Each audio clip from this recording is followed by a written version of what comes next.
Moving on NTR జిల్లా ఇబ్రాహీంపట్నం మండలం మూలపాడులో ఉద్రిక్తత నెలకొంది. నేషనల్ హైవే పక్కన ఆక్రమణలు తొలగిస్తున్నారు అధికారులు. నిర్మాణాలు తొలగించవద్దని 40 ఏళ్లుగా జీవనం సాగిస్తున్నామని నిర్వాసితులు ఆందోళన వ్యక్తం చేశారు.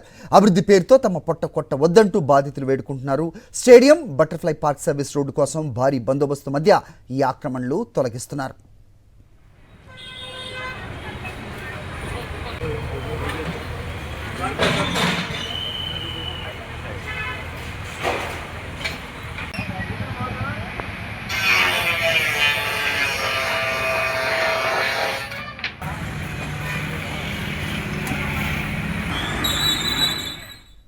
మూవింగ్ ఆన్ ఎన్టీఆర్ జిల్లా ఇబ్రాహీంపట్నం మండలం మూలపాడులో ఉద్రిక్తత నెలకొంది.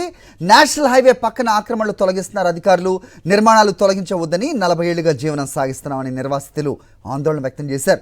అభివృద్ధి పేరుతో తమ పొట్ట కొట్టవద్దంటూ బాధితులు వేడుకుంటున్నారు. Stadium, butterfly park service road కోసం భారీ బందోబస్తు మధ్య ఈ ఆక్రమణలు తొలగిస్తున్నారు.